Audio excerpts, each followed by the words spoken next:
याच्यावर झूम केलं तरी चालेल थोडं, कारण मी ते सांगून देतो मग सगळं. ठीक आहे. यात काय वेगळं दाखवायचं तेव्हा चप्पल आहे माहिती सगळ्यांना. काळजी करू नका, ही स्वच्छ धुतलेली आहे आणि ही ॲज अ एक्सपेरिमेंट म्हणूनच वापरतोय. पण मी आज तुम्हाला एक साधं मॉडेल दाखवेल. मॉडेल म्हणण्यापेक्षा याला नाव जे दिले तेच आपण तसंच ठेवूया, त्याला नाव नको द्यायला. जे खेळणं आहे ते तुम्हाला मी दाखवतो आणि दाखवल्यानंतर मला तुम्ही सांगा. मी थोडं तुमच्या शिक्षकांचे कष्ट कमी करण्याचा प्रयत्न करणार आहे. ओके, त्यांना पण सांगणार आहे तुम्ही पण असं वापरा, असं म्हणजे. तर काय केलं मी, या चप्पलला 3 होल केले समान अंतरावर आणि त्याच्यावर काय केले, पेन्सिल ठेवली म्हणजे त्याच्यात मी काय केलं, होल करून बसवली पेन्सिल. ओके, आणि तुम्हाला पेन्सिल, आता ही पेन्सिलच बसवायला पाहिजे असं काय नाही, पण सर्व विद्यार्थ्यांकडे असते म्हणून त्यांना काही वेगळं शोधायला नको. नाहीतर मी इथं काहीतरी लोखंडाचं लावायचं मग ते लोखंडाचं बनवून बसायचं, असं काही नाही. पेन्सिल आहे ना ती वापरा. आता तुम्हाला सांगायचं की हे, आता लक्ष द्या, मी इथे तुम्हाला चप्पल दाखवायला आलेलो नाही, पेन्सिल दाखवायला आलोय का नाही, खेळणी दाखवायला आलोय का हो. पण हे सगळं कशासाठी करायचं आपल्याला, सायन्स लर्न करायचं म्हणून. त्यामुळे टार्गेट आपलं ते. त्यामुळे आता मी काहीतरी तुम्हाला करून दाखवेल. तुम्हाला काय सांगायचंय, सर ही चप्पल हे नाही सांगायचं. काय सांगायचंय, याच्यातनं तुम्ही कोणती सायंटिफिक कन्सेप्ट शिकू शकता. ठीक आहे, कदाचित मला एक शिकवायचे असेल पण एखाद्या विद्यार्थ्याने काहीतरी हटके विचार केला आणि त्यांनी जर सांगितलं तर मला पण तुमच्याकडनं शिकायला मिळालं, अरे याच्यातनं हे पण शिकवायला मिळते म्हणून. ओके, ठीक आहे. 3 पेन्सिल एकमेकांना पॅरलल. एकदा मी असं करणार, एकदा मी असं करणार. झाला माझा एक्सपेरिमेंट. याच्यातनं काय शिकू शकतो आपण, येस येते सगळ्यांना येते. आणि तुम्ही जो विचार केला तो बरोबर आहे. येस येस येस बरोबर आहे. कॉन्क्यू मिरर आणि तुझं काय नाव, प्रतीक.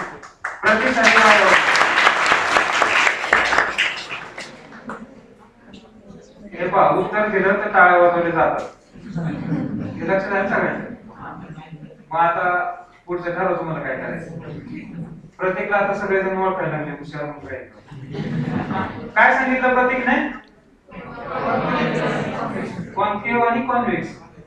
मी तर आज काय टॉपिक शिकवणार आहे, नाव टाकलं का, टाकलं. डायग्राम काढली, जनरली आपण रे डायग्राम काढतो ना. आणि मग आपण एक्झाम मध्ये कशा रे डायग्राम काढतो, ते रेस जुळत नाही कधी कधी आपली. मग आपण काय करतो, आधी रे काढून घेतो,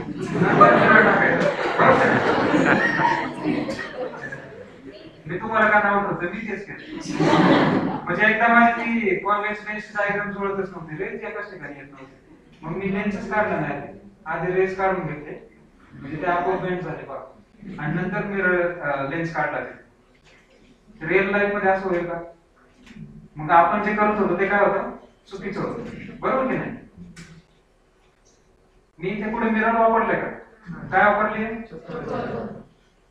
लेझर वापरलाय. कोणताही लाईटचा टॉपिक आहे ना, कॉन्केव्ह आणि कॉन्व्हेक्स हे काय ऑप्टिक्सचा टॉपिक आहे तुमचा, प्रकाश. ती वस्तू वापरली का कोणती, काय वापरले, चप्पल आणि पेन्सिल. माझं शिकवायचं काम झालंय सर, मला काय वापरायची गरज पडली नाही. मग तुमच्या आता लक्षात आलं सायन्स चॉईस किती महत्वाची. मला काहीच सांगायची गरज पडली नाही तरी तुम्ही बरोबर उत्तर दिलं की नाही. आणि कॉन्केव्ह आणि कॉन्व्हेक्स उत्तर कितीतरी मला वाटतं त्यांनी सांगितलं असेल, परंतु तुमच्या क्लासरूम मधल्या अर्ध्या तरी मुलांच्या डोक्यात हे उत्तर असणार, बरोबर ना. आवाजावरनं तरी कळू द्या. लक्षात आलं.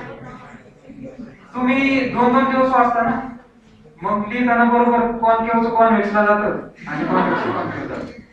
आता लक्षात राहील, पायातली चप्पल काढायची, घेतलेलं पेन वगैरे जोडायचं, करून पाहायचं कॉन्व्हेक्सला काय होतंय.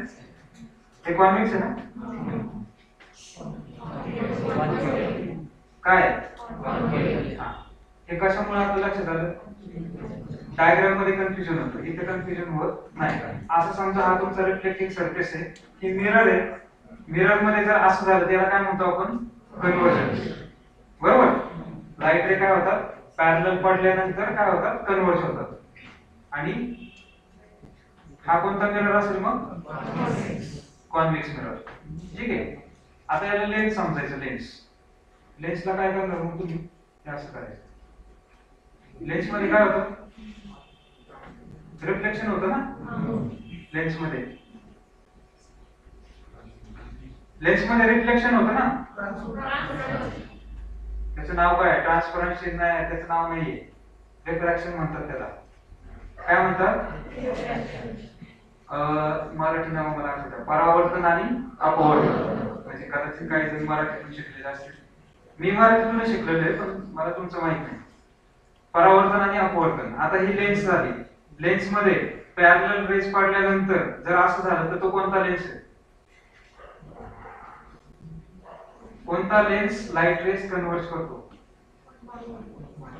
नक्की का?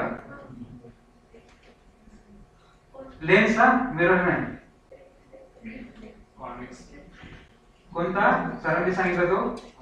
अरे लेन्स तुम्ही वापरलाय कागद जाळण्यासाठी, केला असं ना कधीतरी उद्योग, त्याला उद्योग म्हणतो आपण.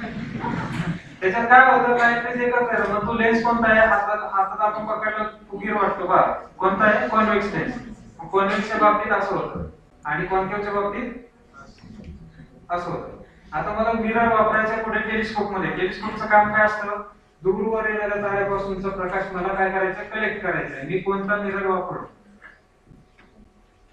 मिरर. मी थोडस तुम्हाला कन्फ्युज करतोय, पण असंच. कोणता? बरोबर. काय होतं?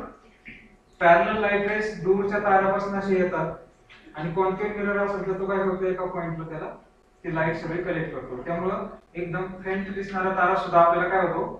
टेलिस्कोप मधून व्यवस्थित क्लिअर दिसतो. हे टेलिस्कोपचं काम आहे. हा लक्षात. ओके. तर हे आहे सायन्स टॉयचा ऍडव्हान्टेज. काही म्हणून मी काय म्हटलो, पेन्सिल आणि सॉरी तुमचं नोटबुक आणि पेनची आज गरज नाही. सगळं काय आपोआप बाहेर निघेल. हे सगळं तुम्ही शिकलेलं आहात. हे जर तुम्ही मला ते एकदा मला वाटतं हे आता पाहिल्यानंतर तुम्हाला फार काही वाचायची गरज नाही. कॉन्केव्ह लेन्स काय करतो, कॉन्केव्ह मिरर काय करतो, बरोबर की नाही? लक्षात राहील ना? नाहीतर मग हे वापरायचं. चालेल ना? तर ऑप्टिक्स मला सुरुवातीला घ्यायचं आहे आणि त्याच्यासाठी मी सुरुवात करतानाच मुद्दाम काही न सांगता याच्यापासून सुरुवात केली. मला वाटतं तुम्ही जे सगळे शिक्षक आहात तिथे त्यांनी सुद्धा असे जर आम्ही खास करून शिक्षकांनी तुम्ही जर पाहिलं असेल इथे की एक इमेज होती टीचर ट्रेनिंगची, त्याच्यात ते बनवायला का सांगतो? कारण मला ऑप्टिक्स म्हणजे शिक्षकांनाच खूप त्रास होतो. रे डायग्राम काढा, डेफिनेशन लिहून द्या, ऑप्टिक्स मोठं नाव टाका, तरी मुलांना कळत नाही ऑप्टिक्स टॉपिक चालू आहे. मस्तपैकी यायचं चप्पल दाखवायची, मुलं आपोआप उत्तर सांगतील आणि बोलायला सुरुवात करतील. आता मला माहिती की याच्यात काय प्रॉब्लेम होतो. तुम्ही ज्या लेवलचे शिक्षक आहात किंवा या स्टँडर्डला शिकवणारे शिक्षक, काहीतरी त्यांना स्टँडर्ड मेंटेन करावं लागतं. ते चप्पल नाही दाखवू शकत. पद्मश्री लेवलचा माणूस चप्पल दाखवू शकतो. ओके. तर तुम्हाला जर वाईट म्हणजे चांगलं नसेल वाटत तर तुम्ही काय करू शकता? याला एक स्क्वेअर शेप देऊ शकता. रबरचा फोम असतो का? मला ठीक आहे. तुम्हाला जी गोष्ट मॉडिफाय करायची त्यांनी सांगितलं नाही की तुम्ही हेच वापरा म्हणून. तुम्ही मॉडिफाय करू शकता. हा फोम वापरू शकता. अजून याला अट्रॅक्टिव्ह तुम्हाला करायचं असेल तर करू शकता. तुम्हाला वाटलं नाही मला ग्लासच वापरायचे, तुम्ही काय करू शकता? असे मिरर आणू शकता. हाय कॉन्केव्ह मिरर. आता तुमच्या लक्षात नाही ना दुरून, पण हा कॉन्केव्ह मिरर आहे. ठीक आहे. आणि याचा 4 इंच व्यास आहे. याला काय म्हणतो आपण? 4 इंचाचा व्यास. आणि आपण जे टेलिस्कोप बद्दल बोललो ते 2 मीटर 30 मीटर व्यासाचे आहे. ओके. तर हा कॉन्केव्ह मिरर आणि दुसरा कॉन्व्हेक्स मिरर. हा कुठे वापरला तो सांगता येईल का? हा मिरर कुठे वापरतो आपण? चौकामध्ये. बरोबर. तर तुम्ही मॉल मध्ये वगैरे गेला असेल तर जे पार्किंग असतं त्याच्या कॉर्नरला लावलेलं असतं, 2 गाडीवाले एकमेकांना धडकू नये म्हणून. आपण तेवढ्या कामात खूप चांगले आहेत, विज्ञानाचा बरोबर वापर करून घेतोय आपल्यासाठी, है की नाही? तर असे तुम्ही मिरर सुद्धा दाखवू शकता. पण मला एक सांगा, म्हणजे खास करून शिक्षकांना सांगायचंय, हे मिरर प्रत्येक विद्यार्थ्याला घरी आणता येतील का? आणि तुम्ही विद्यार्थ्यांच्या हातात किती वेळ देणार? सर कोनिकल क्लासला किती वेळा हात लावून देतात? इतर वेळेला सरांना टेन्शन असतं, फुटलं तर काय करायचं, बरोबर की नाही? आता माझ्या हातून 2 टेस्ट ट्यूब फुटल्या, पण मी बरोबर गपचूप टाकून दिलं, कळतच नाही. पण असंच जर माझ्या हातून सारख्या दररोज टेस्ट ट्यूब फुटत गेल्या तर मग काय होईल? मुलांना काही दिवसांनी टेस्ट ट्यूबच राहणार, बरोबर की नाही? आणि त्यांचं बरोबर आहे, तुमचं बरोबर आहे, तुम्हाला हात लावणं गरजेचंच आहे आणि त्यांना ते जपणं गरजेचंच आहे. मग मी म्हणतो एवढी महागडी वस्तू घ्यायचीच कशाला? हे पण कशाला घ्यायचं? चप्पल घ्या ना. म्हणजे चप्पल घ्या ना म्हणण्यापेक्षा माझं म्हणणं काय आहे की तुम्ही कमी खर्चातून तयार झालेली ही सायन्स टॉयज तयार करा. प्रत्येक मुलाने जर घरीच तयार केलं तर त्याला पुढे त्याला लायब्ररीकडे फिरकायची पण गरज नाही. हा, ज्या वेळेला तुम्हाला मायक्रोस्कोप वापरायचं त्याच वेळेला जायची गरज आहे. बाकीचे एक्सपेरिमेंट तुम्ही घरीच करू शकता आणि मग ते मला हात लावू दे मला हात लावू दे हे पण करायची गरज नाही, कारण सगळ्यांकडे हे असणार. म्हणून आपण हे वापरत नाही, हे फक्त जस्ट आज तुम्हाला दाखवायला आणले. आपण जास्त करून हे वापरतो, कारण कदाचित हे जर मी दाखवलं असतं, असं दाखवलं असतं तर उत्तर ओळखलं असतं बऱ्याच जणांनी, याच्यात लगेच ओळखतो, ओके नाही? म्हणून मला एक सांगायचंय, कचऱ्यातल्या वस्तू वापरल्या म्हणून तुमची जी काही सायन्सची जी काही कन्सेप्ट आहे ती कुठेही कमी होत नाही किंवा तिचा दर्जा कुठेही कमी होत नाही, ती तशीच राहते. आणि म्हणून हे वापरण्यामागचं कारण सगळ्यांच्या लक्षात आलं, कारण प्रत्येकाकडे त्या गोष्टी अवेलेबल आहेत. म्हणून गमत अशी की आपण सरांनी आता सांगितलं की हे पीडीएफ तुम्हाला मिळेल आणि मिळाल्यानंतर तुम्ही प्रयोग करा. तुम्ही सरांना हे कारण नाही देऊ शकत की सर माझ्याकडे पेन्सिल नाही. सर म्हणते मग तू उद्यापासून शाळेत येऊच नको, कॉलेजमध्ये येऊच नको, पेन्सिल नाही म्हटलं काय? तुम्ही म्हणूच नाही शकत माझ्याकडे चप्पल नाही, म्हणू शकता का? त्यामुळे तुम्हाला ते करावंच लागणार.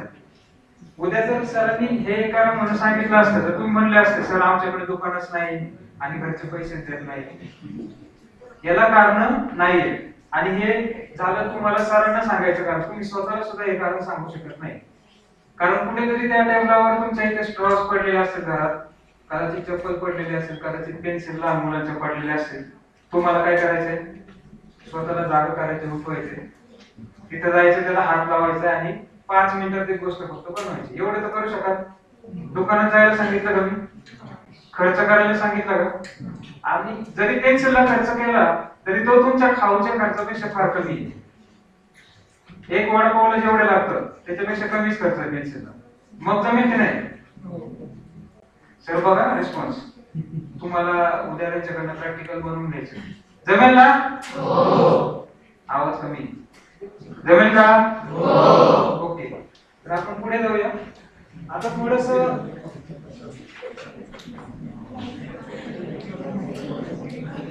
येतच का समोर? हा हा,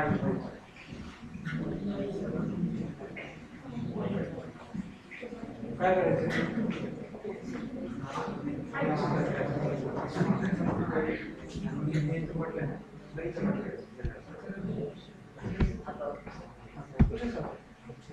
ते खडूचीच धूळ आहे, हात खराब झाला तर होऊ द्यायचे.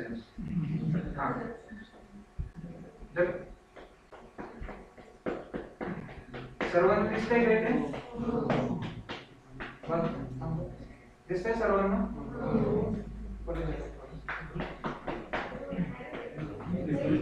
ठीक आहे, आता मी अँगल चेंज करतो बघा.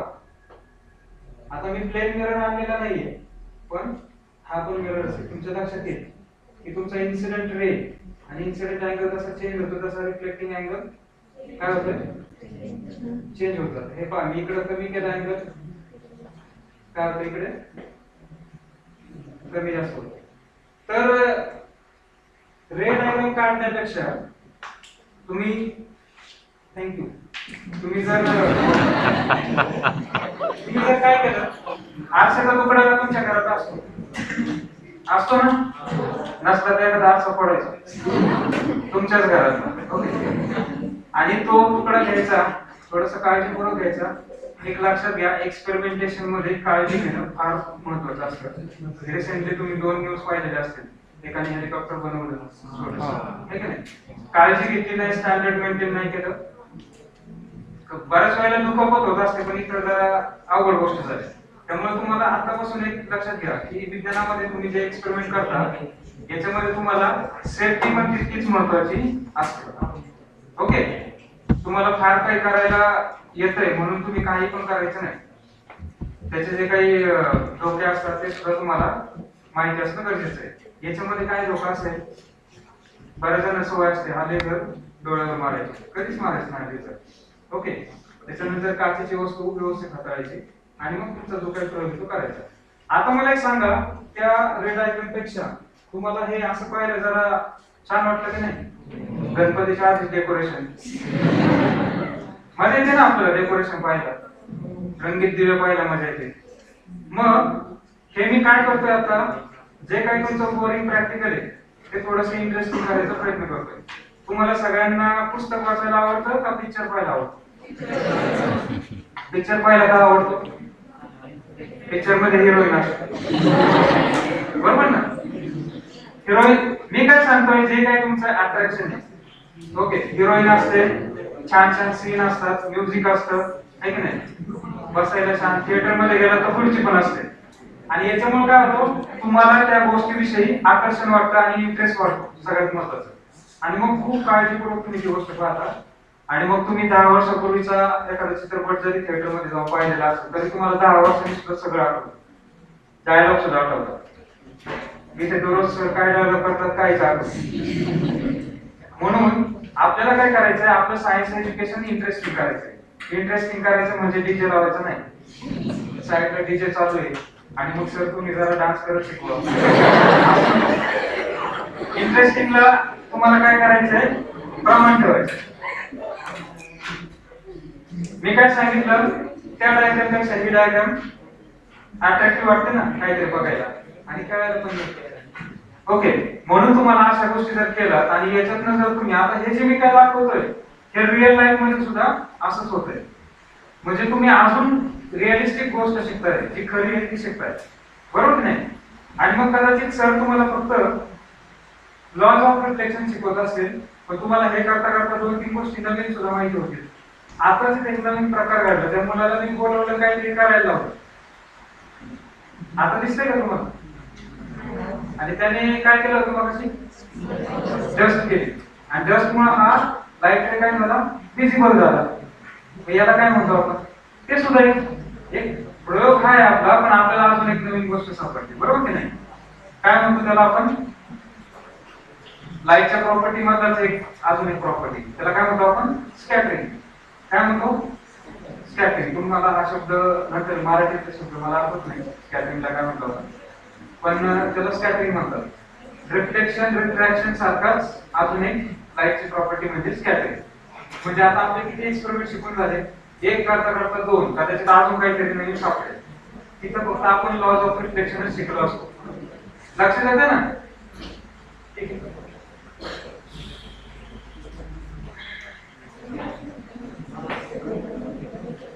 हे सगळ्यांना माहिती आहे?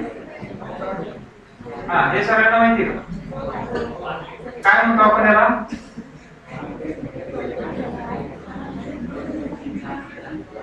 याला काय म्हणतो आपण,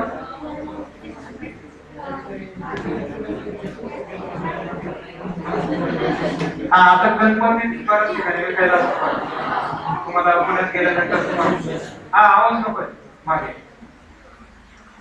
आज आपण काय केलंय की विज्ञानावर बोलायचं असं ठरवलेलं आहे.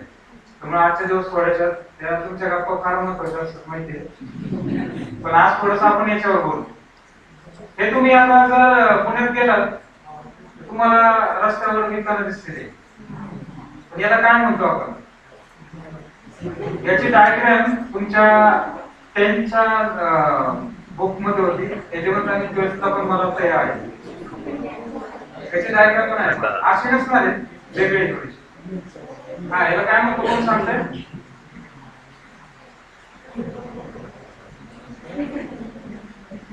काय म्हणतो याला?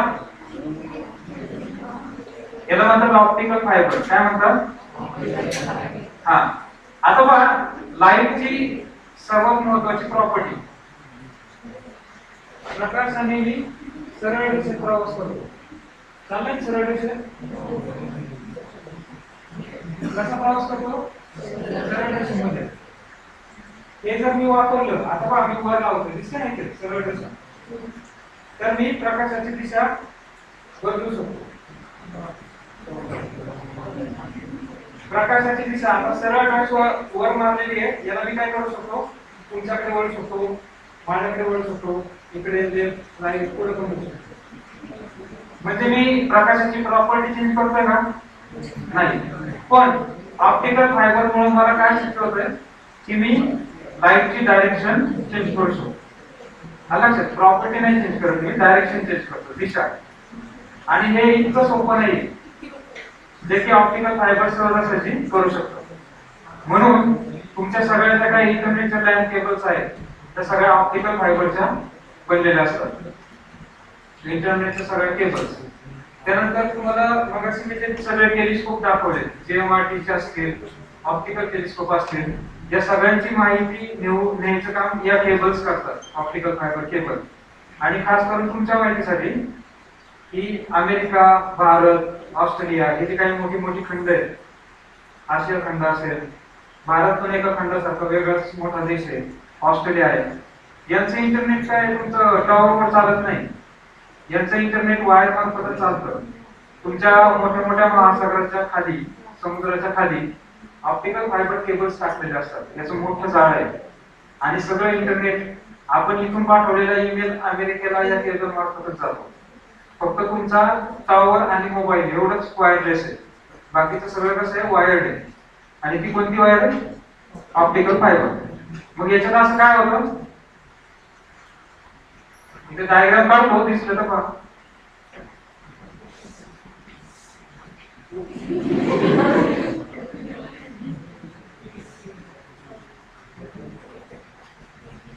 ही मी एका ऑप्टिकल फायबरची डायग्राम काढली. हा जो एक दिसतोय ना याची, याच्यामध्ये एक लाईट रे आम्ही लेझरचा इकडनं जर टाकला तर तो काय होतो?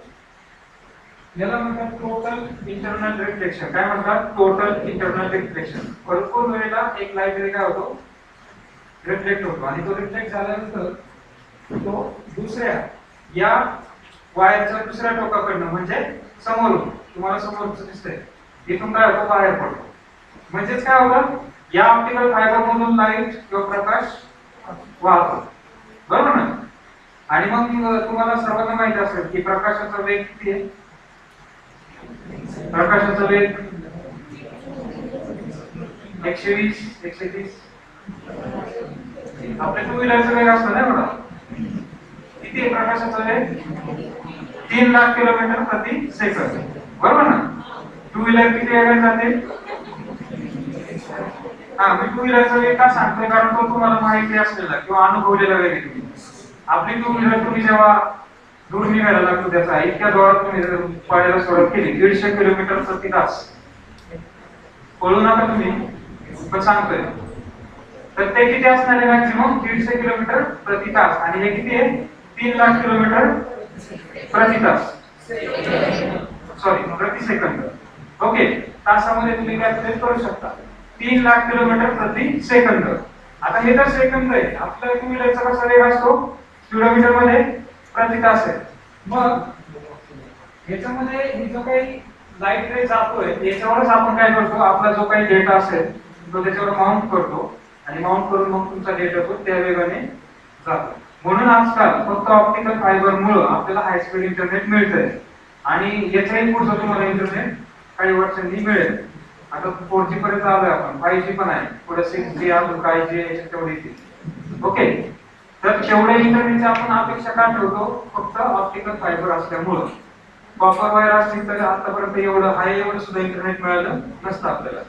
मग मला हे सांगायचंय, गणपतीत रस्त्यावर जी मिळणारी वस्तू आहे त्याचे डायग्राम सुद्धा तुमच्या पुस्तकात आहे. कोणत्या क्लासमध्ये मला माहित नाही, 11वीला आहे का 12वीला, पण आहे. आणि तो आहे ऑप्टिकल फायबर. तर तो एक्सपिरियन्स मला होता तो जो फ्लॉवर पॉट आहे तुम्ही जर घरी आणला तर ऍज अ डेकोरेशन म्हणून तुमचं काम होईल. आणि दुसरी गोष्ट, तो जो काही फेनॉमेनॉन आहे लाईटला बेंड करायचा, तो सुद्धा तुम्हाला व्यवस्थितपणे शिकता येईल किंवा अनुभव येईल. सगळ्यात महत्वाचं अनुभव. त्याच्यात वेगवेगळ्या कलरचे दिवे लावून खेळत बसतात. ओके, सो हा झाला छोटा साधा एक्सपेरिमेंट. याला तुम्हाला काय लागतं, एक टॉर्च पाहिजे जी की सगळ्याकडे असते आणि हे तुम्हाला कुठल्याही चांगल्या मार्केटमध्ये आरामात मिळून जाईल. ओके,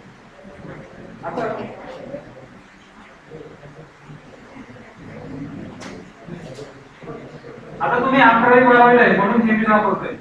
तुम्हाला 11वी आणि 12वीला लाईट आणि साऊंड अशी दोन्ही टॉपिक आहेत आणि याच्या आधी त्याची ऍटलिस्ट ओळख झालेली आहे तुम्हाला.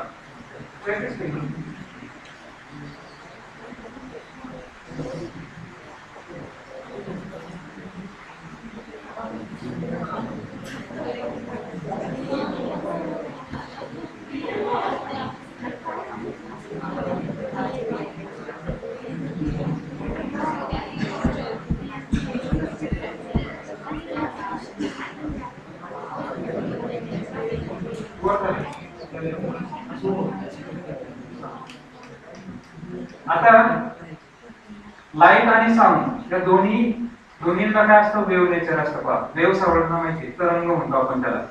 आणि वेव्ह म्हणलं का वेव्हच्या प्रॉपर्टीज आहेत. कोणत्या? Amplitude, frequency, wavelength.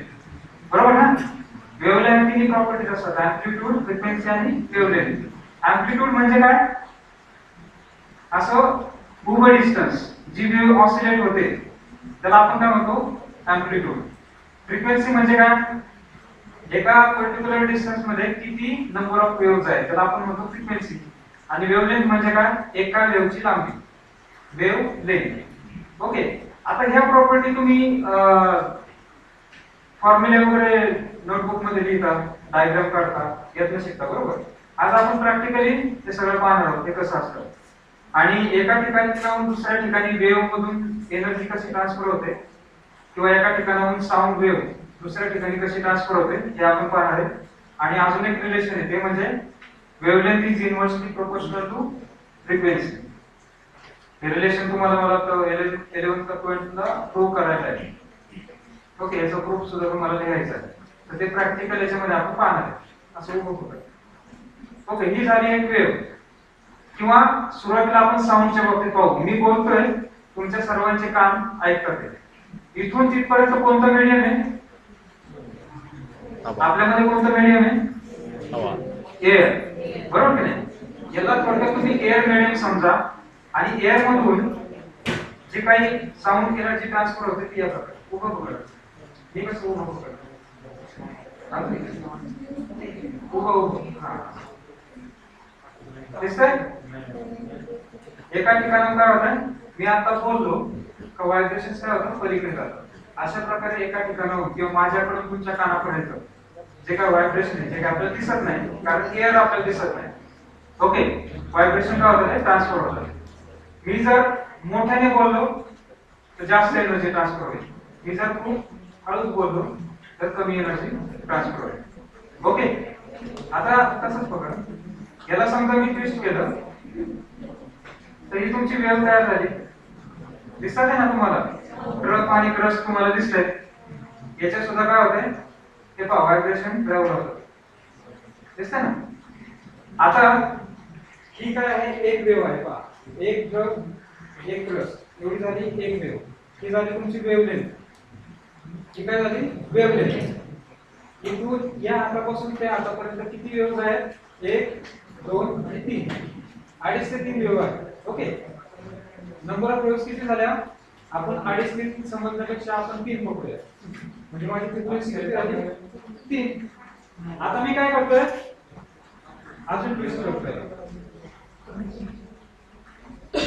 आता पहा, नंबर ऑफ वेव्हज किती झाले पहा? 1 2 3 4 5 6 झाले. म्हणजे नंबर ऑफ वेव्हज म्हणजे माझी फ्रिक्वेन्सी किती झाली? 6. मग आता माझी वेव्हलेंथ किती झाली पहा? एवढीच. आधी एवढी होती ना, आता किती झाली? कमी झाली. अजून जसं मी ट्विस्ट करत जाईल, नंबर ऑफ वेव्हज वाढवत जाईल, तसं काय होईल? वेव्हलेंथ कमी होत जाईल. म्हणजे नंबर ऑफ वेव्हज म्हणजे काय? फ्रिक्वेन्सी वाढली का वेव्हलेंथ काय होते? झालं प्रूफ? कशातनं? हे काय हे काय स्ट्रॉ आहे. स्ट्रॉ मधनं प्रूव्ह झालं. काय काय प्रूव्ह झालं? Wavelength, frequency, amplitude. एम्प्लिट्यूड तुम्हाला यायचीच नाही. याला काय म्हणतो आपण? व्हर्टिकल याला एम्प्लिट्यूड म्हणतो. वेव्हचा एम्प्लिट्यूड. ओके, झालं ना प्रूव्ह? मग तुम्हाला काय करावं लागेल याच्यासाठी? काय करावं लागेल? काय करावं लागेल? हे लागेल ना. हे कुठून आणणार तुम्ही? दुकानात आणणार. मी काय तुम्हाला रिकमेंड करेन, सगळ्या वर्गाने एक दिवस लस्सी प्यायला जायचं. सगळ्या वर्गाने. हा म्हणजे आता एक लक्षात घ्या, सगळ्या मुलांनी लक्षात घ्या की आता थोडस तुम्हाला हसायला आलं असेल, म्हणजे हसलंच पाहिजे. आपलं सायन्स चॉईसचं टॉपिक आहे, त्यामुळे थोडस हसत खेळ शिकायचं आपल्याला. पण आता मी जे तुम्हाला सांगितलं, तुमच्यापैकी एखादा म्हणेल मी काय करेल, मी उद्या पुण्याला चाललोय, मी एकटाच जातो आणि 50 रुपये देऊन स्टॉलचं बंडल एक घेऊन येतो आणि मग मी एकटाच घरी बनवतो हे आणि एकटाच खेळत बसतो आणि मग दुसऱ्यांना फक्त दाखवणार, हे बघ मी बनवलं, ठीक आहे. त्यापेक्षा मी काय रिकमेंड करेल की तुम्ही सगळ्यांनी काय करायचं, एक दिवस ठरवायचं असंच लस्सी प्यायला जायचं, सर्व स्टॉल गोळा करायचे, स्वच्छ गरम पाण्यात धुवून घ्यायचे, दुसऱ्या दिवशी सगळ्यांनी एक दिवस हॉलमध्ये बसायचं आणि हे मॉडेल बनवायचं. हे तुम्ही जे काही त्या दिवशी केलेलं आहे हे किती वर्ष लक्षात राहील तुमच्या? राहील ना. तुम्हाला कदाचित सरांसारखे तुम्ही कुठेतरी प्रोफेसर व्हा, दूर जाल, कधीतरी तुम्हाला हा इव्हेंट आठवेल आणि इव्हेंट आठवलं म्हणजे त्यातलं सायन्स सगळं आठवतं. कोणी किती लस केलं ते पण आठवतं. ओके, म्हणजे ही गोष्ट तुमच्या ऍज इव्हेंट म्हणून पण लक्षात राहते आणि तुम्ही मग त्या स्ट्रॉचा आपण काय केलं हे लक्षात नाही राहणार का? राहील ना सगळ्यांच्या. आणि दिसायला पण अट्रॅक्टिव्ह मॉडेल आहे, तुमच्या क्लासमध्ये तुम्ही हँड करून ठेवू शकता. जर सगळ्यांनी केलं तर त्यातली मजा अजून वाढेल. आणि आपल्याला काय करायचंय, आपण जे काही शिकतो त्यातला इंटरेस्ट वाढवायचा. त्या मुलासारखं जर तो एकटा करणारा जो मुलगा आहे त्याच्यासारखं जर बोरिंग सगळ्यांनी केलं तर सगळ्यांचे मॉडेल सगळ्यांच्या घरीच राहतील, ते एकत्र कधीच येणार नाही आणि मग त्यातली मजा येणार नाही. हे तुम्हाला करायचंय. आता गंमत अशी आहे की सर जेव्हा आपण हे वर्कशॉप घेतो प्रत्यक्षात, तुम्ही मला तर मगाशी मी स्लाइड मध्ये फोटो दाखवले, एक वेळेस स्टुडंट फार चांगले, म्हणजे जेव्हा टीचरचे वर्कशॉप घेतो ना, टीचर अक्षरशः गाडी खेळतात. म्हणजे याच्यामध्ये बरेच न्यूटन्स कार असं आम्ही बनवतो, छोट्या गाड्या बनवतो, असे टॉयज बनवतो. शिक्षक एवढे त्याच्यामध्ये इंटरेस्ट घेतात की ते खेळत बसतात. त्यांना सांगावं लागतं, सर आता थांबा, आपल्याला पुढचं टॉय बनवायचं. आणि स्टुडंट पेक्षा टीचर जास्त एन्जॉय करतात. म्हणून आता जे तुम्हाला फक्त मी सांगितलं की ऐकण्यात पण पाहण्यात थोडासा फरक पडतो.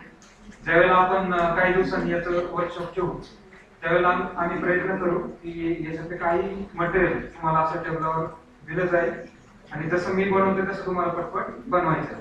टीमने बनवा, दोघांनी मिळून बनवा. बनवल्यानंतरचा तुमचा अनुभव फार वेगळा असणार. एक तर तुम्ही काहीतरी बनवले चुकून एखाद्या दिवशी नाही का, आणि त्यातून तुम्ही स्वतः बनवताना सुद्धा बऱ्याचशा गोष्टी याच्यातल्या लक्षात येतात. आता त्याच्यातलं मला एक विशेष करून टॉय दाखवायचं तुम्हाला.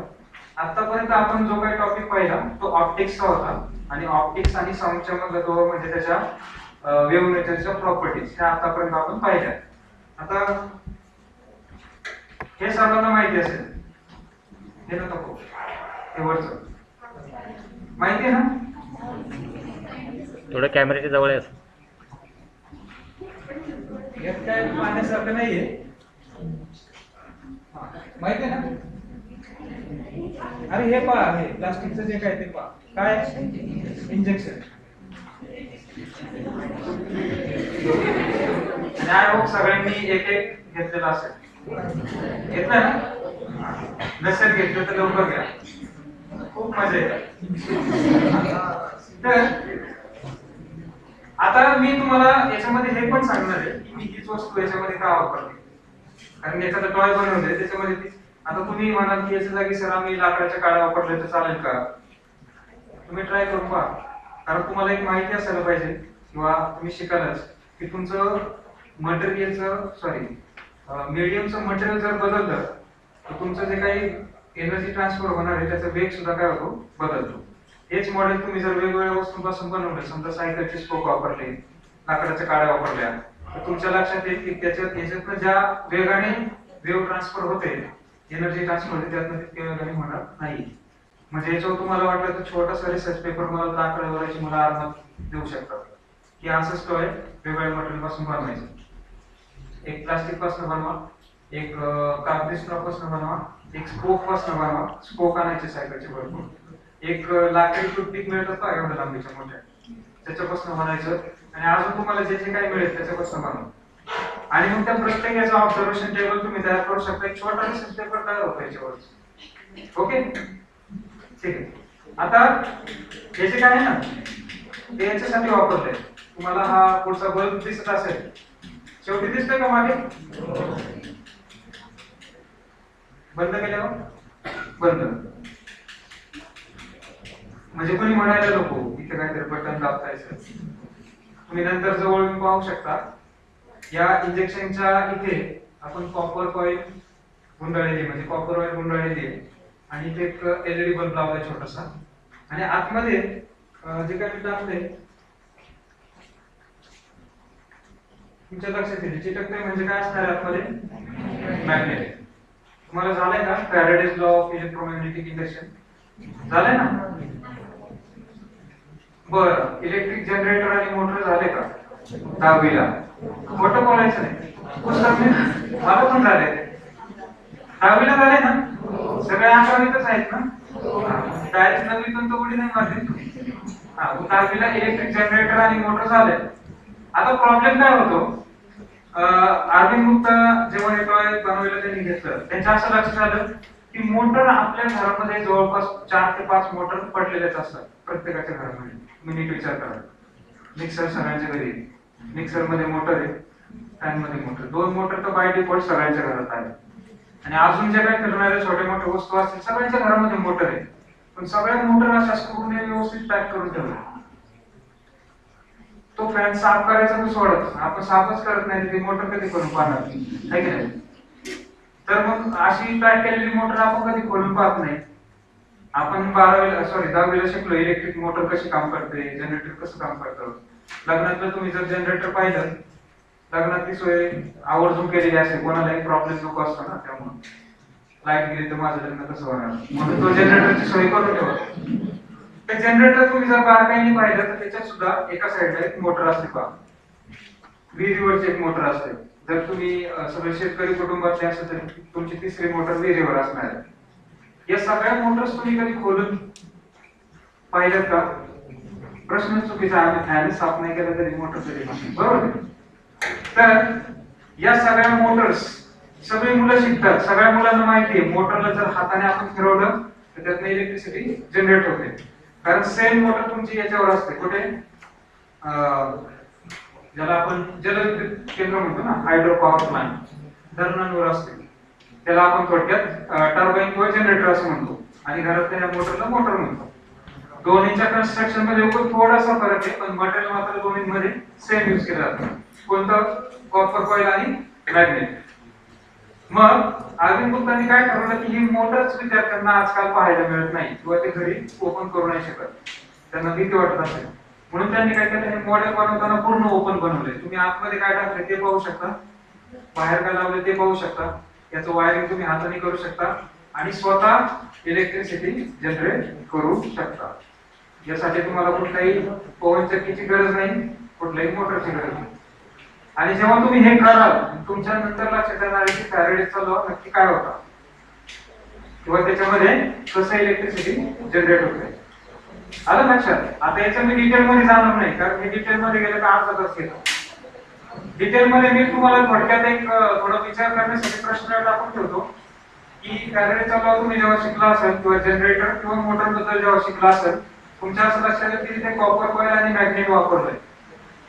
फक्त प्रश्न स्वतःला काय विचारायचा की हे दोन वस्तूच आपण का वापरल्या? काय विचारायचा? या दोन वस्तूच का? मॅग्नेटच्या जागी मी दगड का नाही वापरला? कॉपर वायरच्या जागी मी दोरा का नाही वापरला? आणि दोरा वापरला तर काय होईल? थोडंसं बेसिक लेवलला जाऊन विचार करायचा, ॲटॉमिक लेवलला जाऊन विचार करायचा. हे दोनच का वापरला? मग तुमच्या लक्षात येईल या दोन वस्तूच का लागतात इलेक्ट्रिसिटी जनरेट करण्यासाठी. तो हा काय इंजेक्शन जनरेटर, याला काय म्हणतो आपण इंजेक्शन जनरेटर. इंजेक्शनच्या जागी तुम्ही बघा अशी एखादी ट्रान्सपरंट ट्यूब सुद्धा वापरू शकता, पण जनरली ट्रान्सपरंट ट्यूब अवेलेबल सगळ्यांच्या घरी नसते. सर्व गावांमध्ये प्राथमिक आरोग्य केंद्र असतं, सर्व गावांमध्ये ऍटलिस्ट एक मेडिकल तरी असतं, त्यामुळे तिथे 10 रुपयाचं इंजेक्शन तुम्हाला पटकन मिळतं. बऱ्याच वेळेला हे फेकून दिलेलं असतं. ते व्यवस्थित उकळलेल्या पाण्यात जर तुम्ही क्लीन केलं तर तुम्ही ऍज अ टॉय म्हणून याला वापरू शकता. याची ट्रान्सपरन्सी, याची ट्यूबची जी काही विड्थ आहे ही लक्षात घेऊन इंजेक्शन निवडले. आणि सर्वात मोठं कारण सगळे टॉयज मधलं स्पेसिफिक मॉडेल का वापरले आपण, कारण ते प्रत्येक गावामध्ये असलंच पाहिजे. नाहीतर तुम्ही उद्या म्हणाल आम्ही हे मॉडेल नाही बनवणार, आमच्याकडे ती ट्यूब नाहीये. मी जर इथे काचेची ट्यूब वापरली असेल तुमचं कारण लगेच तयार झालं असतं, सर आमच्याकडे काचेची ट्यूब नाही, आम्ही नाही बनवणार. आता बनवू शकता ना, कारण हे छोटे इंजेक्शन 10 रुपयाला मिळतं नवीन. आणि ओल्ड जर तुमच्या घरात असणं शक्य नाहीये, पण नवीन जर घेतलं तर 10 रुपयांमध्ये मिळतं. ओके, आणि त्याचं तुम्ही हे मॉडेल करू शकता. याला म्हणतात इंजेक्शन जनरेटर. इलेक्ट्रिसिटी कशी जनरेट होते याचं एक छोटं टॉय आहे. त्याच्यानंतर मी तुम्हाला मगाशी सांगितलं की कोणत्याही प्रकारची मोटर असो, तुम्ही आतापर्यंत बंदिस्त याच्यामध्ये पाहिलेली आहे.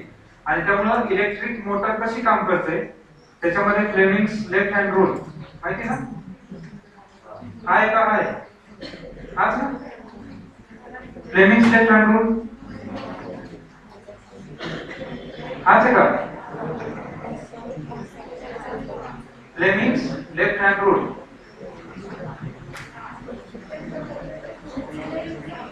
हाच आहे का, हा करेक्ट, असा आहे फ्लेमिंग्स लेफ्ट हँड रूल.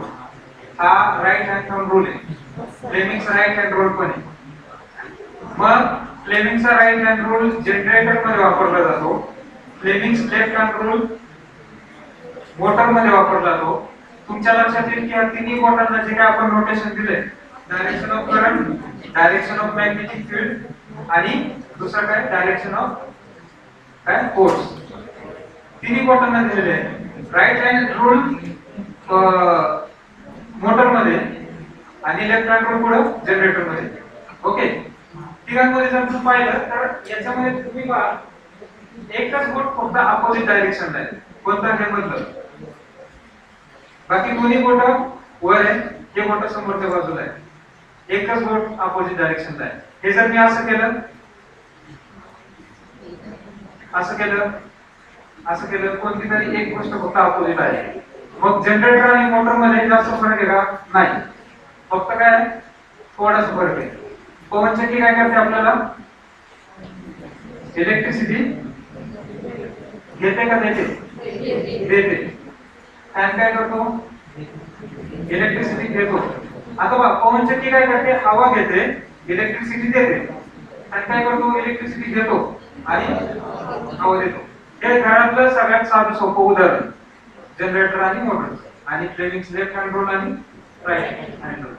आता ते डिटेल मध्ये लेफ्ट हँड रूलची डायग्राम काय असेल ते तुम्ही नंतर बघा, मला फक्त तुम्हाला आठवण करून द्यायचं. आणि मग हे जे काय आहे इलेक्ट्रिक मोटरचं हे साधं मॉडेल आहे, बऱ्याच ठिकाणी कदाचित तुम्ही पाहिलं असेल. आता हे ओपन मोटर आहे ना, ज्याच्यात तुम्ही सगळ्या मोटर क्लोज पाहिजे असेल, ही ओपन मोटर आहे. प्रत्येक मोटर तुमच्या विहिरीवरची मोटर, फॅनची मोटर, मिक्सरची मोटर असंच काम करते. आणि तुमच्या टेक्स्टबुक, त्यांच्या टेक्स्टबुक मध्ये जी डायग्राम होती ना ती एक्झॅक्टली अशी होती. तुमची जी कॉईल आहे ती कशी होती, रेक्टँग्युलर होती का नाही, रेक्टँग्युलर शेपची कॉईल आहे.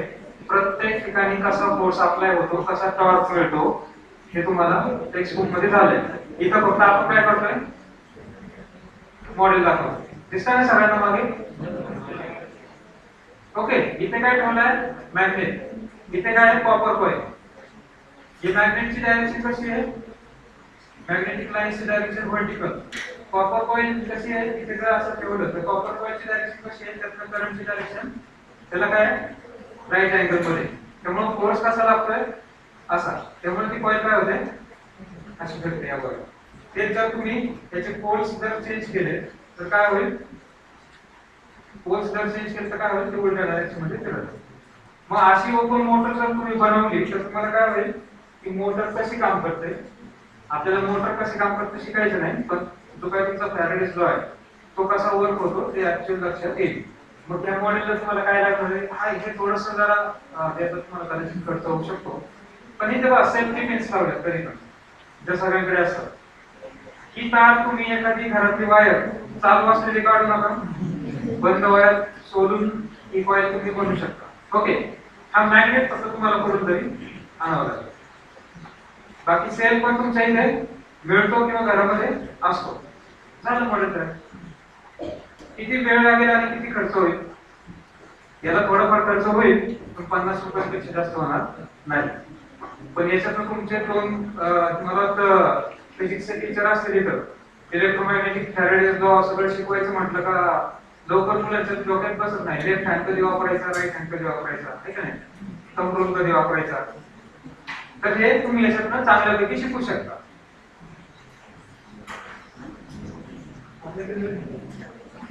एक 10-15 मिनिट आहेत. आता ही टॉयज शिकवत असताना मुलांना तुम्ही जर शिकवायला गेले म्हणजे भविष्यात तुम्ही असे टॉयज बनवले आणि तुमचा एखादा ग्रुप तयार झाला, तुम्ही ठरवलं की आम्ही शाळेतल्या मुलांना जाऊन शिकवणार आहे, तुम्ही हे एकदा करून पहा, खूप मजा येते. तर हे शिकवताना तुम्हाला काय करायचं, ह्या टॉयचं नाव पण दिलेलंच आहे, गमतीदार बनवले अट्रॅक्टिव्ह.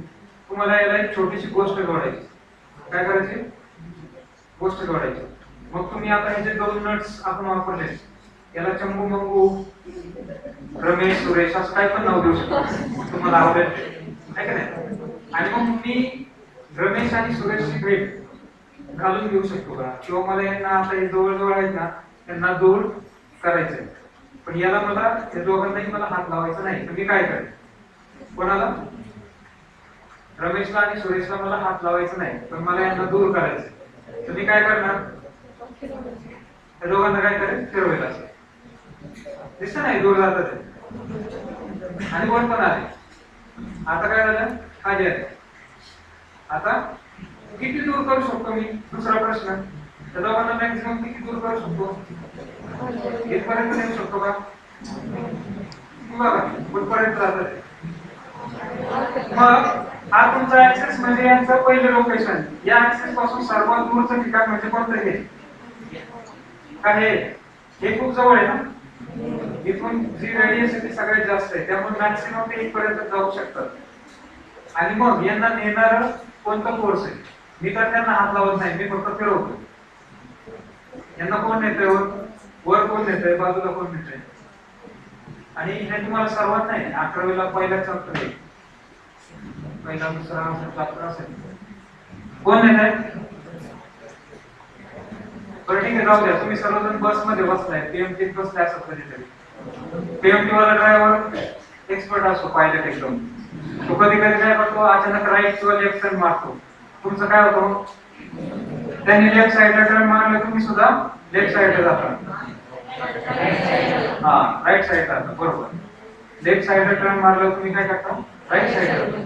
आणि मग तुम्हाला कोणी ढकलतंय असं तुम्ही पाहिलं कधी, शरीरात ढकलतं नाही, तसं झालं असतं तुम्ही त्याला फटके देऊन मोकळे झाले. पण असं बऱ्याच वेळेला होतं. मग हे कोण करतात, येस, हा त्या सुडो फोर्सचं नाव काय, सुडो फोर्स म्हणजे काय, न दिसणारं बल असं आपण थोडक्यात म्हणूया. न दिसणारं बल, आपल्या डोळ्यांना दिसत नाही. कोणतं, सेंट्रीफ्युगल. कोणता फोर्स आहे का, सेंट्रीफ्युगल फोर्स. सेंट्रीफ्युगल फोर्स कसा असतो, नेहमी अवे फ्रॉम द सेंटर. आणि सेंट्रीफ्युगल म्हणजे कसं, त्याच्या opposite, towards the centre. Okay, मग तुम्हाला फक्त एक रिंग घ्यायची आहे, त्याला असे नट्स लावायचे. नट्सच्या ऐवजी तुम्हाला आवडेल ती वस्तू लावा. रमेश आणि सुरेश एखादी बाहुली लावा, ओके नाही. आणि मग तुम्हाला असं तो एक्सपेरिमेंट मुलांना करून दाखवायचा आहे, स्वतः पण करायचा आहे. आणि हा एक्सपेरिमेंट तुम्ही खास करून मुली नागपंचमीच्या दिवशी करतात. कोणता, फुगडी खेळता तुम्ही? हा. फुगडी केल्यावर तुम्हाला सर्वांना चांगला अनुभव आहे. सुडोफोर्स म्हणजे काय? जर हात सोडले तर तुमच्या एक लक्षात आलं पाहिजे, तुम्हाला ज्या फोर्सचा अनुभव होतोय तितकाच फोर्स या स्क्रूला किंवा स्क्रू का नट म्हणायचं, स्क्रूला काय होतं, नटला काय होतं, अप्लाय होतं. आणि अप्लाय झाल्यामुळे काय होतं, त्याचे डिस्टन्स वाढवतं. ओके, सो असं जे स्क्रू फोर्स आहे, आता बऱ्याच वेळेला आपण प्रत्येक ठिकाणी फुगडी खेळू नाही शकत. तो तर सगळ्यात बेस्ट एक्सपेरिमेंट आहे. ज्या एक्सपेरिमेंट मध्ये आपल्याला अनुभव मिळतो तो सगळ्यात चांगला. म्हणून मी रिकमेंड काय करेन की फुगडीच खेळा. ओके, आणि त्यातनं सेंट्रिफ्युगल फोर्स शिकण्याचा प्रयत्न करा. मग तुमच्या लक्षात येईल की चंद्र एवढ्या दिवसापासून आपल्याला धरून काय पृथ्वीला, कारण चंद्राने हात धरून ठेवले आतापर्यंत. आणि ते हात म्हणजे कोणते, तुमचं ग्रॅव्हिटेशनल फोर्स. ते जर तुटलं तर चंद्र पुढे जाईल, तुम्ही जसे असाल तसं लांब जाईल पुढे. ओके, सो हे झालं तुमचं सेंट्रिफ्युगल फोर्स विषयी. आता एक दोन जे टॉयज आहेत मी पटपट दाखवतो. आता हे जे दोन टॉयज आहेत ना, हे आपल्या ऑप्टिकल इल्युजनशी रिलेटेड आहे. हे टॉय तुम्हाला कदाचित माहिती असेल.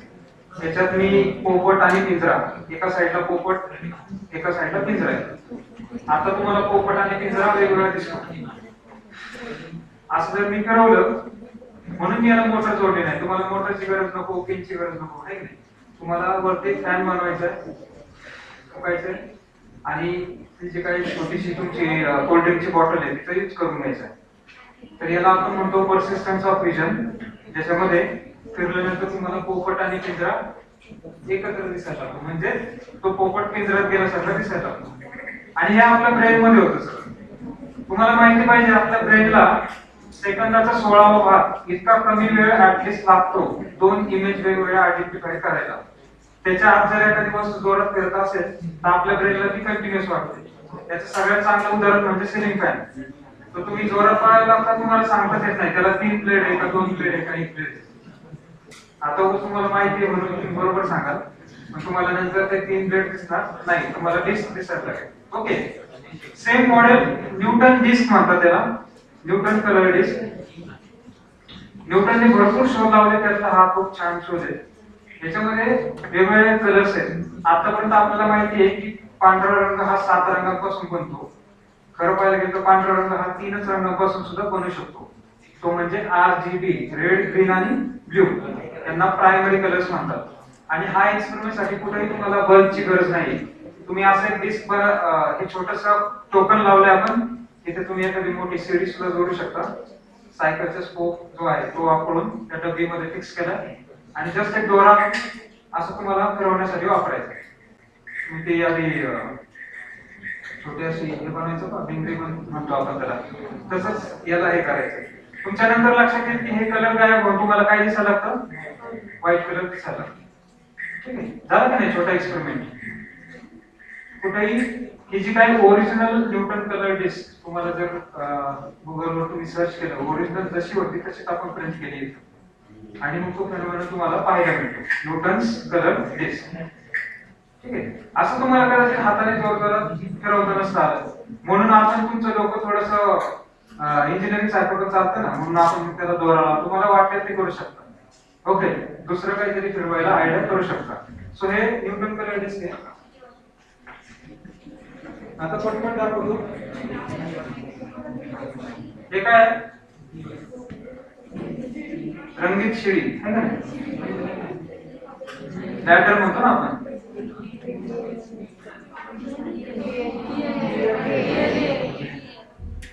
दिसायला छान दिसतोय का, डीएनए मी नाही डीएनए. ओके, तर आता मी ते सगळ्या मुलांना सांगतो की असं एक मॉडेल तुमच्या वर्गामध्ये करून ठेवा, परीक्षेच्या वेळेला कामाला येतं.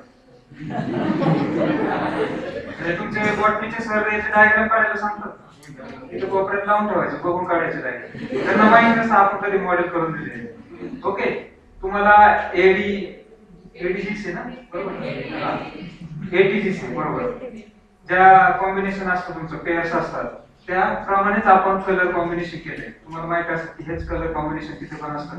त्या कलरचे स्ट्रॉ आपण निवडले, साईडने टेप्स लावून हे मॉडेल बनवले. यातनं तुम्ही मला वाटतं तुम्हाला स्क्रीनवरची जी डायग्राम असेल ते दाखवण्यापेक्षा तुम्ही जर रिअल लाईफ मध्ये डायग्राम अशी जर एखादं मॉडेल बनवलं तर तुम्हाला डीएनए हातात घेता येईल. काय करता येईल? पॉसिबल आहे का? असं डीएनए असं जवळ पाहणं पॉसिबल आहे?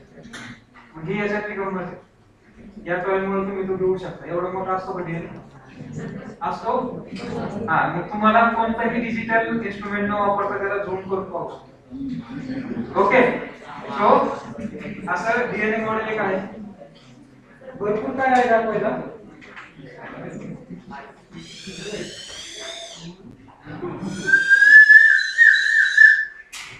तर याच्यावर लास्ट टाइम 10वीच्या किंवा आता आयुक्तामध्ये आम्ही एक समर कॅम्प घेतला.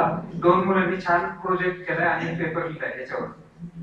तर हे एक साऊंड इन्स्ट्रुमेंट आहे, एक पाईप आहे आणि पाणी मला वर खाली करायचं म्हणून मी एक बलून लावलाय आणि बलून प्रेस केला की पाणी कमी जास्त होतं. तुम्हाला रेझोनन्स म्हणून फिजिक्स मध्ये कन्सेप्ट आहे रेझोनन्स. ओके, सो रेझोनन्स कसा क्रिएट होतो हे छोट्या मॉडेल मधनं किती पैसे लागले असते त्याला? 1 रुपयाचा फुगा, 1 रुपयाचा स्ट्रॉ, 2 रुपयाचं पाणी. महाग आहे ना खूप.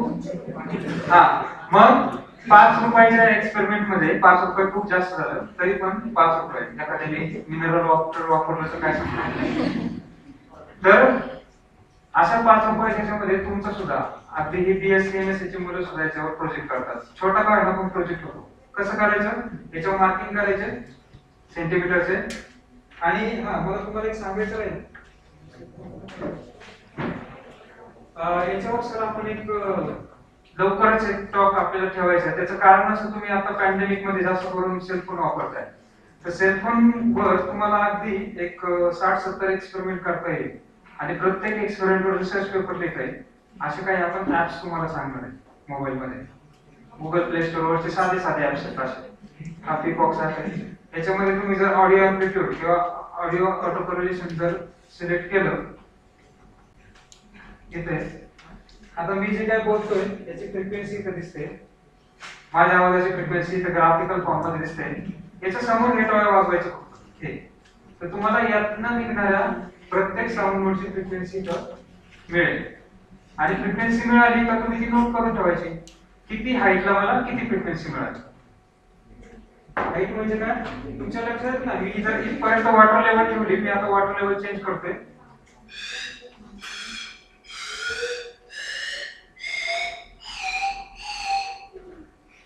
ठीक आहे ना, वेगवेगळे नोट्स निघतात, त्याची फ्रिक्वेन्सी कॅल्क्युलेट करायची, height versus frequency graph plot करायचं. ओके, ठीक आहे ना, height versus frequency graph plot करायचं. झालं.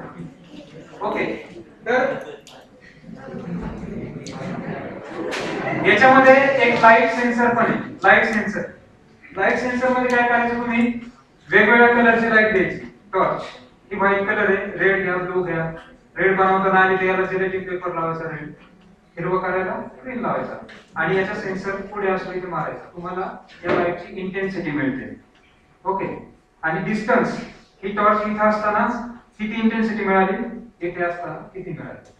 Distance versus light intensity graph plot करायचा. असे भरपूर एक्सपेरिमेंट तुम्हाला याच्यात कळायला मिळतात. पण याचा टॉक आपण एक दिवस नंतर ठेवूया, कारण हे आता घेणं गरजेचं आहे, नंतर घेऊन फायदा नाही. कारण पॅन्डेमिक मध्ये मुलं सध्या घरी निवांत आहे, सेल फोन त्यांच्या हातामध्ये असतोच, बाय डिफॉल्ट असतो आणि त्याच्यावर बरंच काय काय चाललेलं असतं.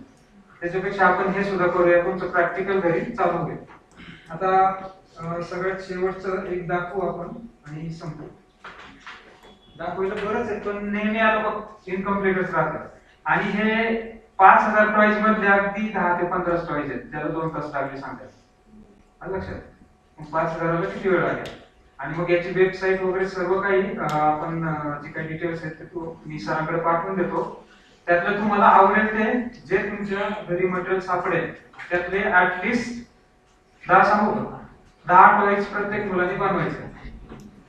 किंवा मी तर म्हणेन की मी लिस्ट पाठवतो तुम्हाला, प्रत्येक एका मुलाला ऍटलिस्ट 2-2 टॉईज असाइनच करून द्या, म्हणजे रिप्लिकेट होणार नाही. आणि सर्व मुलं जेव्हा टॉईज आणतील तेव्हा हा टेबल सुद्धा पुरायचा नाही, एवढे तुमची एक छोटी सायन्स फेअर लॅबच तयार होऊन जाईल मुलांकडून. मग तुम्ही दररोज येऊन कोणत्या टॉय सोबत खेळायचंय, सर कधी म्हणणार नाही तुम्हाला ते हात लावून नको, तुम्ही काय म्हणायचं ते आमचंच आहे, ओके म्हणणारच नाही सर. आणि कुठलं तरी ते किती रुपयाचं असणार आहे, 1-2 रुपयाचं, ठीक आहे. बघतो मी एकदा, मला आवाज येत नाही, कशाचा आवाज घ्यायचा मला, हार्टबीट ना, इथे काय असतं हार्ट असतं, पण मला आवाज येत नाही आता, कुठे आहे, लेफ्ट साइड. पण हा एक्सपेरिमेंट करताना याची अॅक्युरसी चेक करण्यासाठी तुम्हाला आधी काय करायचंय, राईटला लावायचं. तुम्ही हेच करता ना, तुमचं एखादं इन्स्ट्रुमेंट घेतलं का त्याचे अॅक्युरेट आहे का नाही, वजन काटा उभं राहण्याच्या आधी तुम्ही वजन काटा बरोबर दाखवतो का नाही चेक करता, तसं हे चेक करायचंय. राईटला लावून पहा. नंतर तुम्हाला मी थोडस सांगेल की कोविड मुळे तुम्ही जरा सगळ्याच याला हात नका लावू, मला काही प्रॉब्लेम होणार नाही, पण तुमच्याला हे होऊ शकतं सगळ्यांनीच चेक केलं तर इथे असं चेक करायचं आणि नंतर लेफ्ट साईडला चेक करायचं.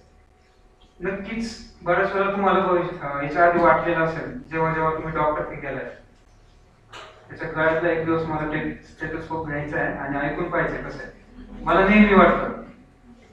पण ज्या वेळेला मी हे पाहिलं त्यावेळेला बनवलं आणि म्हटलं आता मला काय त्याची गरज नाही.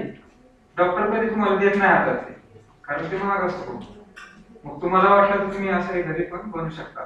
तुमचा जो काही हेडफोनचा हे असतो, प्लग असतो ना, तो काढून लावायचा, म्हणजे तुम्हाला कानाला तो लागणार नाही आणि बाहेरचा नॉईज ऐकू येत नाही. सगळ्यात महत्त्वाचं म्हणजे, कारण हार्टबीट्सचे जे काही फ्रिक्वेन्सी असते फारच कमी असते ऐकू येण्याची, त्यामुळे हे लावायचं. एक ट्रान्सपरंट ट्यूब तुम्हाला पाहिजे, प्लास्टिकची असावी. मग तुम्ही विचार करू शकता मी जर रबरची वापरली तर काय होईल. रबर हे साऊंड ऍब्झॉर्बर म्हणून प्लास्टिक पेक्षा जास्त चांगलं काम करतं, त्यामुळे रबरची चालणार नाही. प्लास्टिकची पाहिजे, ट्रान्सपरंट नसली तरी चालेल, याच्या आतमध्ये आपल्याला काही पाहायचं नाही, पण हे जरा दिसायला बरं वाटतं म्हणून ही आणली. आणि ही मार्केटमध्ये इझिली तुम्हाला मिळते. आणि हे तर तुमच्या घरी यायचंय, घरचेच आपल्याला या नावाने बोलवतात म्हणतात. आणि पुढे तुम्हाला एक बलून घ्यायचा आहे, तो कट करून त्याची एक फ्रेम लावायची, जी तुम्ही ओरिजिनल स्टेथोस्कोपला एक डायफ्राम पाहता ना ती लावायची. तुम्हाला एक काम करायचंय, आधी हा बलून काढायचा, मग ऐकून बघायचं. बलून लावून काय फरक पडतो का पाहायचं. तुमच्या लक्षात येईल की बलून लावल्यानंतर तुम्हाला जास्त क्लिअर ऐकू येतं. आणि मग ते का होतं ते कारण सरांना तुम्ही नंतर एक्सप्लेन करून सांगा. एक टॉय बनवायचं म्हणजे नुसतं बनवायचं नाही, हेच का वापरलं, हेच का वापरलं, असंच का वापरलं, मोठं फनेल घेतलं तर काय होईल, हे सगळं तुम्हाला ट्रायल एरर सगळं करायचं. आणि ऑब्झर्वेशन सगळ्यात महत्वाचं काय, नोट करायचं. मोठा फनेल घेतला तर काय फरक पडतो हे पण तुम्हाला नोट करायचं. ओके. आणि मग दुसरं काम, घरातला एक मेंबर करायचा, सांगायचं बाबा तुझं फारच कमी. ओके. सो असे तुम्ही थोडंफार याच्यात हसत खेळत लहान मुलांना पण खेळायला द्या, त्यांना ऑब्झर्व करू द्या. आणि तुम्ही याच्यावर थोडंसं, आता तुम्ही थोडे मोठे आहेत म्हणल्यावर थोडंसं ऍडव्हान्स काम करायचं. मी तुम्हाला सांगितलं की पण याचं शेप, अँगल सगळं जेवढं तुम्हाला सायन्स स्टुडंट आहे, बारकावे शोधायचे तेवढं शोधायचे. अशी भरपूर टॉईज तुम्ही बनवू शकता आणि तुम्हाला सर्वांना बनवायचेच आहे, हे आज ठरलेलं आहे. ओके. 1-2 दिवसात तुम्हाला तुमचं कोणतं टॉय बनवायचंय त्याची लिस्ट मिळेल. मटेरियल आपल्याकडे नसेल तर सरांना तसं सांगा, सर तुम्हाला टॉय चेंज करून देतील. ओके. समजा एखाद्याला हे मिळालं आणि त्यांनी सांगितलं की माझ्याकडे हा पाईप नाही, तर सरांना तसं सांगा. ओके. काही गोष्टी मी शक्यतो अशी टॉयज देईल की जे मॅक्सिमम मटेरियल तुमच्या घरामध्ये असेल. ओके. असं आपण आधी बनवूया. आणि जे राहिलेले टॉयज आहेत, समजा ही इलेक्ट्रिकची मोटर, हे जर आपण एखाद्या दिवशी बनवून घेऊ मुलांकडून वर्कशॉपमध्ये, हे मात्र आपण बनवून घेऊया, कारण याच्यामध्ये बनवतानाच खूप काळजी घ्यावी लागते. तुम्हाला हे इंजेक्शन एवढं सोपं साधं दिसतंय ना, याला 1000 वायरचे टन आहेत. किती आहे? 1000. टीचर ट्रेनिंग मध्ये जेवढ्या वेळेला हे 1000 टन मारतात असं होतं बऱ्याच वेळेला. 1000 टन शिक्षक दमून जातात 1000 टन मारायला. मग विचार करा, तुम्ही जर हे इंजेक्शन काळजीपूर्वक 1000 टन मारून बनवलं तर तुम्ही कोणाला द्याल का? असं माझं आहे म्हणणार ना, मी लय कष्टाने बनवलंय म्हणणार. आणि ज्या वेळेला एखादी गोष्ट आपण कष्टाने बनवतो त्यावेळेला त्यातल्या सगळ्याच गोष्टी आपल्याला काय होतात, चांगल्या काय होतं लक्षात राहतात. आणि आपण शिकतोय कशासाठी? विसरण्यासाठी. कशासाठी शिकतोय? लक्षात ठेवण्यासाठी. सो मला एक गोष्ट शेवटी सांगायची, सर नेट सेट पास आहेत. ओके, सरांना माहिती आहे की तुम्ही भरपूर शिकल्यानंतर प्रश्न नेमक्या कोणत्या गोष्टीवर येतात. सर तुम्हाला सांगतीलच. तुमच्या नंतर लक्षात येईल की सगळं हे बेसिक गोष्टी असतात की तुम्हाला जो ठरलेला प्रश्न विचारला जात नाही, थोडासा वेगळ्या अँगलने विचारला जातो. आणि मग तुमचं जर ह्या कन्सेप्ट क्लिअर नसते तर मग तुम्हाला पाहिजे तेवढे मार्क्स मिळत नाही. तिथं कुठेतरी आपण कमी पडतो. सो भविष्यात मी तुम्हाला जे चित्र दाखवले, टेलिस्कोप दाखवले, रिसर्चर फील्ड दाखवले, इथं जर काम करायचं असेल तर तुम्हाला फार हटके काम करावं लागतं. तुम्हाला प्रत्येक कन्सेप्ट पाठ नाही तर समजून घेऊन काम करावं लागतं. ठीक आहे. आणि समजण्यासाठी मी तर तुम्हाला सांगतोय, गॅरंटी देतोय, पण तुम्ही एकदा ट्राय करून पहा. तुम्हाला ही सायन्स चॉईस खूप मदत करते. Okay, thank you.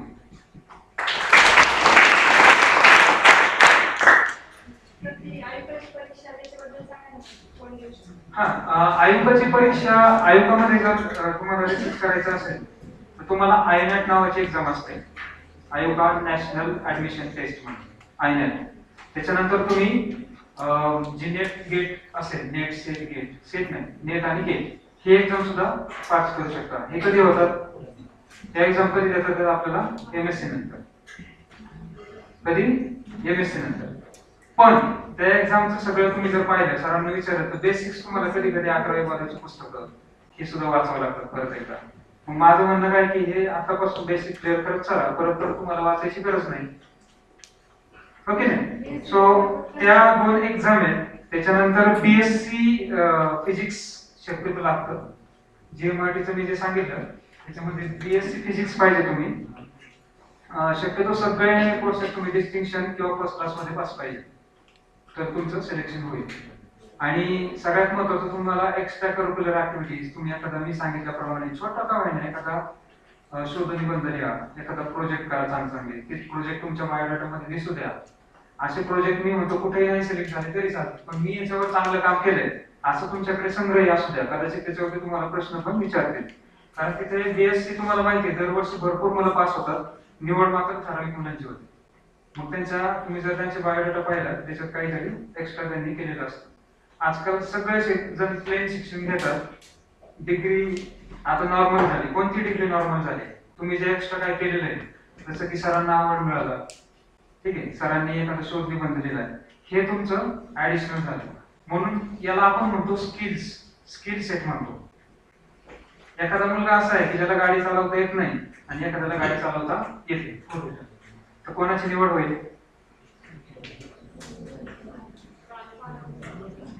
जरी ती ड्रायव्हिंगचा किंवा ड्रायव्हरचा जॉब नाहीये तरी पण कोणाची निवड होईल? 4 व्हीलर वाल्याची होईल. का? समजा एखादी अकस्मात घटना घडली की एक गाडी पडलेली आणि एक माणूस थोडासा अत्यावस्थेत पडलेला आहे, त्याला हार्ट अटॅक आलाय. कोण घेऊन जाऊ शकतो त्याला? चालवणारच घेऊन जाऊ शकतो. म्हणजे गाडी चालवता हे सुद्धा एक स्किल सेट आहे. मी बऱ्याच जणांना सांगतो छोटी छोटी स्किल निग्लेक्ट करू नका. फास्ट मध्ये टायपिंग येणं हे सुद्धा एक स्किल आहे. तुम्ही कुठे इंटरव्ह्यूला गेलात, दोन्ही सेम क्वालिफिकेशनचे, पण याला फास्ट मध्ये टायपिंग येते, कोणाची निवड होईल? हाच प्रॉब्लेम आजकाल होतो आणि सगळेजण म्हणतात मला जॉब मिळत नाही. हे फक्त सोडू नका. सायन्स चॉईस पण तसेच आहेत, बाकीचे स्किल्स आहेत पण तसेच आहेत. प्रेझेंटेशन येणं, इंटरनेट वापरता येणं, या सगळ्या गोष्टी तुमच्या ऍडिशनल या मोकळ्या वेळामध्ये आता तुम्ही शिकून घ्या सगळं, आणि ह्या तुम्हाला पुढे फार मदत करणार आहे. आणि मी तुम्हाला हे आता का सांगतोय, कारण या रिसर्च इन्स्टिट्यूट मध्ये सुद्धा असंच काही प्रत्येक कॅन्डिडेट मध्ये वेगळं आहे का नाही हे पाहिलं. तुम्हाला वाटत असेल की फार मोठ्या लेवलचे प्रश्न विचारले जातात, असं काही नाहीये. सोलर इक्लिप्स आणि सोलर इक्लिप्स मध्ये कोण कोणाच्या मध्ये असतं हा साधा प्रश्न विचारला जातो. हा नारळीकरांनी मला विचारलेला प्रश्न आहे माझ्या इंटरव्ह्यूला. मला कॉलेजच्या मुलांना ऑफिस करायचं, त्यांनी काहीतरी म्हटलं असतं ना, चंद्रावर काय सांग, मंगळावर काय सांग, असं मोठा प्रश्न विचारला असता. पण सगळ्यात बेसिक प्रश्न तुम्हाला विचारले जातात. बरेच जण त्या प्रश्नावर चुकतात सुद्धा गडबडी. सोलर इक्लिप्स मध्ये कोण मध्ये येतं आणि लुनार इक्लिप्स मध्ये कोण मध्ये येतं, कन्फ्युज होऊन जातो आपण. मग सगळ्यांना उत्तर येतात पण कन्फ्युजन झालं नाही पाहिजे, आणि कन्फ्युजन होऊ नये म्हणून तुम्ही प्रत्येक कन्सेप्ट इतकी क्लिअर करा प्रॅक्टिकली करून की तुम्हाला कोणी किती कन्फ्युज केलं तर तुम्ही म्हणाल तुम्हाला माहिती आहे जे आता 12वी नंतरची तुम्ही एक्झाम देणार आहे सीईटीची, एकच कन्सेप्ट असते, त्याच्यावर फिरून फिरून वेगवेगळे प्रश्न विचारले जातात, नंबर्स बदलले जातात, युनिट्स बदलले जातात. तुमचं जर सगळं ते क्लिअर असेल, 1 मीटर म्हणजे किती अँगस्ट्रॉम आणि किती अँगस्ट्रॉम म्हणजे 1 मीटर, प्रश्न एकच झाला की नाही, पण वेगळ्या प्रकारे विचारला जातो. म्हणून तुम्हाला अशी तयारी करायची. आणि याच्यासाठी काय महत्वाचं पाहिजे, कन्सेप्ट तुमची एकदम पक्कीच पाहिजे. सो याच्यासाठी तुम्हाला या गोष्टीचं फार मदत होणार आहे. आयनेट झालं, त्यानंतर जेएसटी एक एक्झाम असते, जेईएसटी जॉईंट एंट्रन्स एक्झामिनेशन, आणि नेटसेट. हे करून तुम्हाला आयुकामध्ये एमएससी नंतर रिसर्चला येता येईल. बीएससी नंतर अशा इन्स्टिट्यूट मध्ये काही ऍडमिन फील्ड मध्ये जॉब असतात, ते सुद्धा तुम्ही ट्राय करू शकता. आणि तिथून पुढे तुम्हाला ऍडमिन मध्ये जॉब मिळून साईड बाय साईड रिसर्च करता येतो.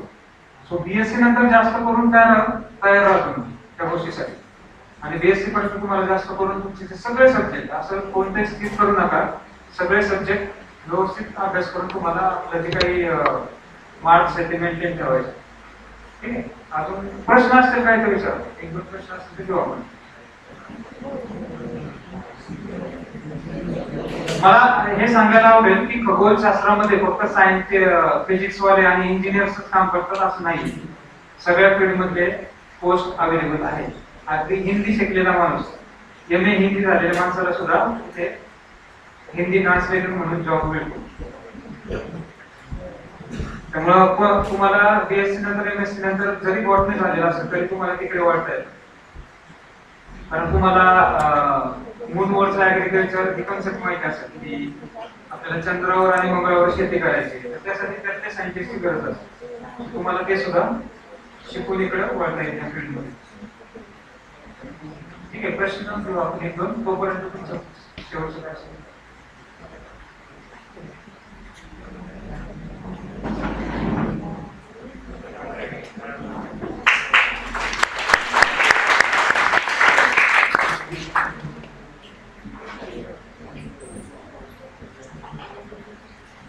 धन्यवाद सर. तर एक छोटी तुम्हाला एक गोष्ट सांगतो की समजा तुम्हाला सायकल जर शिकायची असेल, ओके, आता तुम्हाला कोणाला सायकल येत नाही आणि मला आता सायकल जर शिकवायची असेल तर मी इथे रोज सकाळ संध्याकाळ जर लेक्चर घेतली, अशी सायकल असते, असं टायर असतो, पॅडल लावायचे, चालवायचं, तुम्ही तुमच्याही कोणीही शिकणार नाही. तुम्ही सायकल कधी शिकता, जेव्हा तुम्ही स्वतःहून सायकल चालवणार, पडणार, गुडघे वगैरे फुटणार, तोपर्यंत तुम्ही सायकल शिकणार नाही. सेम तसंच आहे. विज्ञान ही निसर्गाची भाषा आहे, ब्रह्मांडाची भाषा आहे, पूर्ण ब्रह्मज्ञान आहे. हे एवढं महत्त्वाचं शास्त्र तुम्हाला 2 डायमेन्शनल फळ्यावर येणे शक्य नाही. विज्ञान तुम्हाला जगावं लागतं आणि विज्ञान कसं जगायचं आणि छोट्या छोट्या खेळांमधून वाईजमधून आपल्याला विज्ञानाचं जे नॉलेज आहे तसं ते कसं एक्स्ट्रॅक्ट करायचं इतरांनी शिकवलं.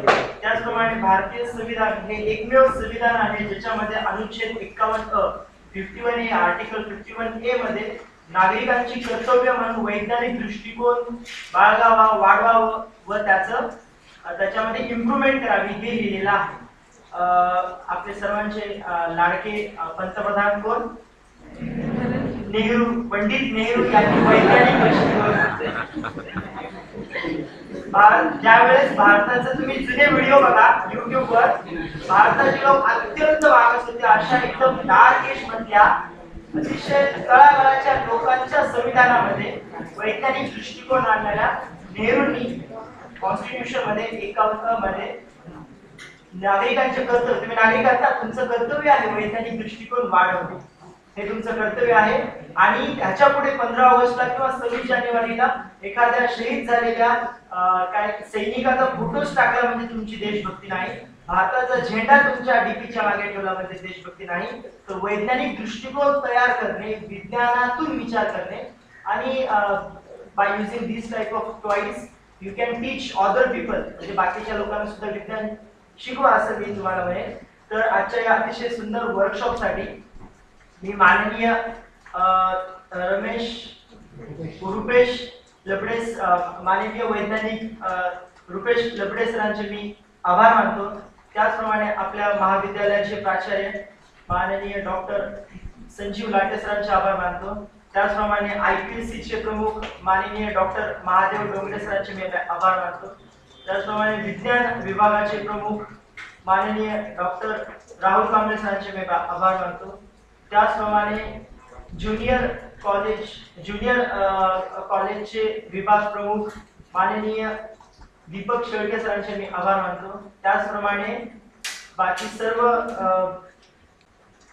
टीचिंग आणि नॉन टीचिंग फॅकल्टीचे मी आभार मानतो. आणि सर्वात महत्त्वाचं तुम्ही शांतपणे लेक्चर ऐकलात आणि समजून घेतलात त्याबद्दल मी तुमचेही आभार मानतो.